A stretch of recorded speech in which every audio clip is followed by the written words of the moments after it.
1975 সালের 25শে জানুয়ারি শেখ মুজিবুর রহমান জাতীয় সংসদে সংবিধানের চতুর্থ সংশোধনী বিল উত্থাপন করেন। এই সংশোধনীর মাধ্যমে দেশে প্রচলিত সংসদীয় শাসন ব্যবস্থা বাতিল করে বাকশাল ব্যবস্থা চালু করা হয়। উত্থাপনের মাত্র 15 মিনিটের মধ্যেই এই বিল সংসদে পাশ হয়। বাকশাল শাসন ব্যবস্থার পদার্পণের আগেই বিশেষ ক্ষমতা আইনে মতো কালাকানুন তৈরি করে নেওয়া হয় এবং 1973 সালের সেপ্টেম্বরে দ্বিতীয় সংশোধনীর মাধ্যমে সংবিধানকেও জরুরি অবস্থা জারির উপযোগী করা হয়। নিবর্তনমূলক বিশেষ ক্ষমতা আইন, জরুরি অবস্থা জারি, গণমাধ্যমের স্বাধীনতা হরণ, মিছিল ও সমাবেশের স্বাধীনতা হরণ, বিচার বিভাগের ক্ষমতা কমিয়ে তাদের নির্বাহী বিভাগের অধীনে নিয়ে আসা, বিচার বহির্ভূত হত্যা ও খুন এবং নিবর্তনমূলক আটকাদেশের ক্ষমতার মতো পদক্ষেপগুলো ছিল শাসক হিসেবে পাকিস্তানি জেনারেলদের প্রিয় সব শাসন পদ্ধতি। সেই শাসক ও শাসন পদ্ধতির নিন্দা ও পরাজয়ের উপর ভিত্তি করে 71-এ যে জনগোষ্ঠীর গর্বিত যাত্রা, তারা মাত্র কয়েক মাসের মধ্যেই একই নোংরা অতীতের পুনরাবৃত্তি ঘটাতে শুরু করে শতগুণ মহিমার সঙ্গে। সংবিধানের দ্বিতীয় সংশোধনীর মাধ্যমে নিবন্ধনমূলকভাবে আটককৃতদের মৌলিক মানবাধিকার হরণ করা হয়। গ্রেপ্তারকৃত কাউকে আটকের কারণ জানানো, আইনজীবীর পরামর্শের সুযোগ, আত্মসমর্পণের সুযোগ, 24 ঘন্টার মধ্যে আটককৃতকে ম্যাজিস্ট্রেটের কাছে হাজির করার বাধ্যবাধকতা ইত্যাদি সাংবিধানিক অধিকার কেড়ে নেওয়া হয়। বাকশাল মূলত 1971-এর মুক্তিযুদ্ধের মধ্য দিয়ে গড়ে ওঠা রিপাবলিক বা প্রজাতন্ত্রের ভিত্তিকে তছনছ করে দেয়। আরও স্পষ্ট করে বললে, বাংলাদেশ নামের যেই রাষ্ট্র 1971-এ তৈরি হয়েছিল, সেই রাষ্ট্রেরই কার্যকর ধ্বংস করে দেয়। বাকশাল মুক্তিযুদ্ধের মধ্য দিয়ে গঠিত রাষ্ট্রকে ধ্বংস করেছিল দুই ভাগে। এক, বাকশাল যে আইন হয়, সেই চতুর্থ সংশোধনী আইন 1975 এর সংবিধানের অনুচ্ছেদ 11 সংশোধন করে বলা হয়েছিল, effective participation by the people through their elected representatives and administration all levels shall be ensured, shall be omitted। যার বাংলা করলে দাঁড়ায়, সংশোধনের আগে সংবিধানের অনুচ্ছেদ 11-তে প্রশাসনের সর্বস্তরে জনগণের নির্বাচিত প্রতিনিধিদের মাধ্যমে জনগণের অংশগ্রহণের যে কথা বলা ছিল, এখন তা বাতিল করে দেওয়া হলো। অর্থাৎ রাজনৈতিক নেতৃত্ব বা সোজা বাংলায় শাসক নির্বাচনের ক্ষমতা আর রাষ্ট্রীয় কাজে রাজনৈতিক জনগোষ্ঠী হিসেবে জনগণের অংশ নেওয়ার ক্ষমতা থাকলো না। দুই, সংক্ষুব্ধ কোন নাগরিকের আদালতে যাবার যে মৌলিক অধিকার 44 অনুচ্ছেদে স্বীকৃত ছিল, বাকশাল সংশোধনীতে সেই 44 অনুচ্ছেদকেই বিলুপ্তি করে দেওয়া হয়। একই সাথে 102 অনুচ্ছেদে সুপ্রিম কোর্টকে দেওয়া অধিকার, অর্থাৎ সংক্ষুব্ধ কোন নাগরিকের আবেদন শুনতে এবং প্রতিকার দিতে নির্বাহী বিভাগকে আদেশ দেওয়ার আদালতের ক্ষমতাকেও একই সাথে বাতিল করা হয়। সোজা কথায়, চতুর্থ সংশোধনী আইন রাষ্ট্রের নাগরিকের সংক্ষুব্ধ হবার মৌলিক অধিকার রদ করেছিল এবং রাষ্ট্রকে লাগামহীন ক্ষমতা দিয়েছিল। এমন লাগামহীন ক্ষমতা পেলে তা আর রিপাবলিক বা প্রজাতন্ত্র থাকে না, জনগণ আর নাগরিক থাকে না। এটা হয়ে যায় রাজতন্ত্র বা রাজত্ব, বা রাজতন্ত্র আর জনগণ হয়ে যায় মধ্যযুগের রাজা, বাদশাহ ও সম্রাটের আজ্ঞাবহ অনুগত প্রজা। বাকশাল বাংলাদেশের মানুষকে নাগরিক থেকে প্রজাতে নামিয়ে এনেছিল, আর বাংলাদেশ রাষ্ট্রকে রিপাবলিক বা প্রজাতন্ত্র থেকে রাজতন্ত্রে অধঃপতিত করেছিল। 25শে জানুয়ারি সকাল 10টায় জাতীয় কবিকে আনুষ্ঠানিকভাবে বঙ্গভবনে আনার ব্যবস্থা করা হল। তিনি এলেন। অনুষ্ঠান চলছিল রাষ্ট্রপতির অফিসে। ইতিমধ্যে সংসদে সংবিধানের চতুর্থ সংশোধনী পাশ করা হয়ে গেছে। সংসদ থেকে বার্তাবাহক দুই মন্ত্রী নুরুল ইসলাম মঞ্জু ও শাহ মোয়াজ্জেম বঙ্গভবনে এলেন মোহাম্মদুল্লাহর পদত্যাগপত্র শেখ মুজিবের কাছে নিয়ে যাওয়ার জন্য। শেখ মুজিব অপেক্ষা করছেন সংসদে। এই পদত্যাগপত্র পৌঁছার সঙ্গে সঙ্গে স্পিকারের কাছে শপথ গ্রহণ করেন তিনি দেশের প্রেসিডেন্ট হয়ে যাবেন। তাদের কোনো মতে একটু সবুর করতে বলে ভেতরে গিয়ে রাষ্ট্রপতি মোহাম্মদুল্লাহকে দিয়ে জাতীয় কবি কাজী নজরুল ইসলামকে পদক পরিয়ে দেওয়ার কথা সেরে নেওয়া হলো। কোনো মতে চাপর্ব সেরে কবিকে গাড়িতে তুলে দেওয়া হলো। শাহ মোয়াজ্জেম ফাইলটি প্রেসিডেন্টের সামনে রেখে বলল, সই করুন। সই করার পর থেকে আপনি আর রাষ্ট্রপতি থাকবেন না। মোহাম্মদুল্লাহ সাহেবের একটু সময় প্রয়োজন ছিল।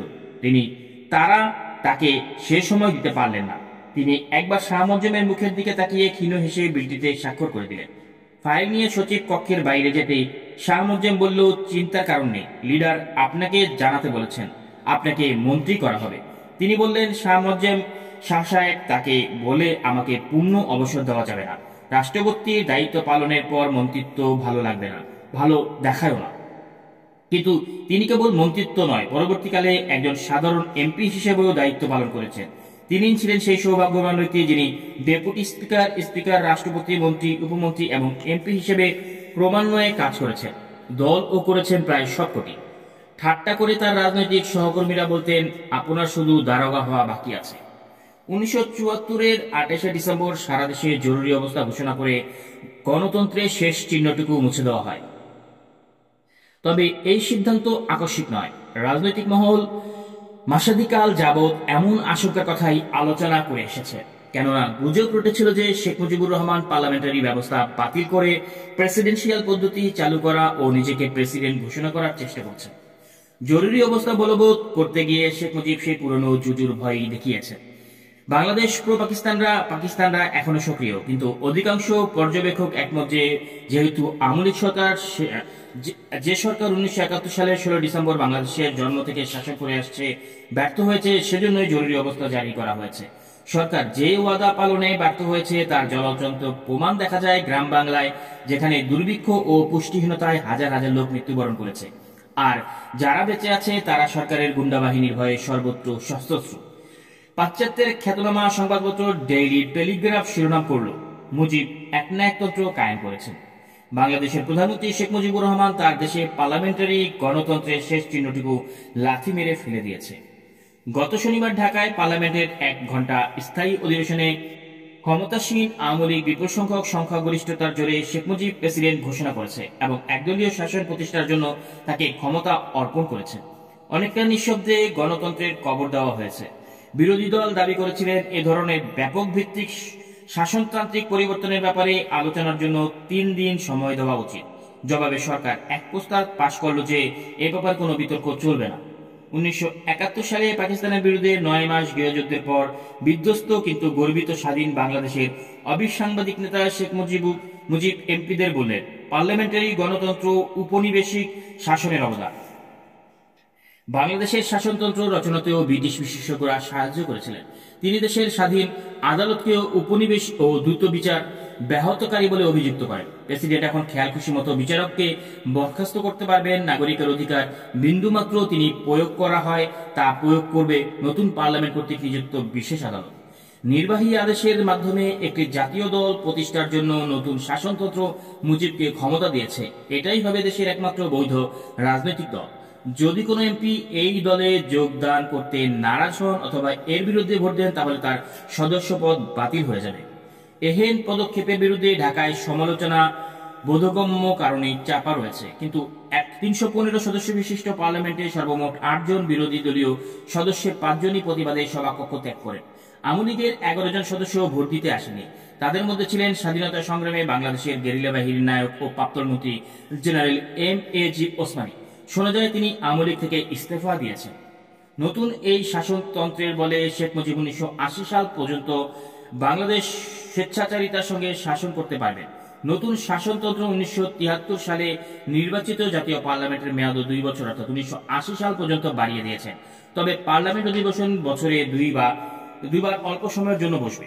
ভাইস প্রেসিডেন্ট, প্রধানমন্ত্রী ও কাউন্সিল অফ মিনিস্টারের মাধ্যমে সরকার পরিচালিত হবে।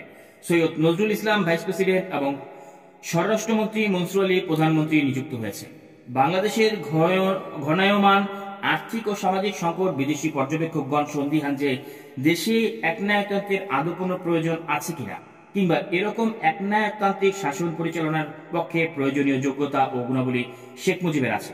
প্রশ্ন হচ্ছে, বাংলাদেশ যে নিশ্চিত দুর্ভিক্ষ ও অরাজকতার দিকে এগিয়ে যাচ্ছে, শেখ মুজিবের নতুন ক্ষমতা ও নতুন শাসনতন্ত্র তাতে তেমন কোনো তারতম্য ঘটাতে পারবে কিনা। 1 মাস আগে শেখ মুজিব জরুরি অবস্থা ঘোষণা করেছেন।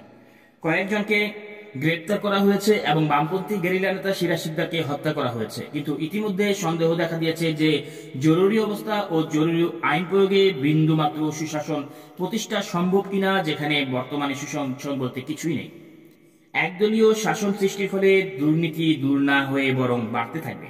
কেননা উদ্যত ও বেপরোয়া আওয়ামী লীগকে ঠেকাতে কিংবা প্রতিহত করতে পারবেন একমাত্র প্রেসিডেন্ট, কিন্তু তিনি থাকবেন অতিরিক্ত কাজের চাপে। সরকার বিরোধীরা যতই আত্মগোপন করতে বাধ্য হবে, ততই গ্রাম বাংলায় চরমপন্থী গেরিলা ও তাদের সহযোগী লুটতারাজকারীদের সমর্থন বাড়তে থাকবে।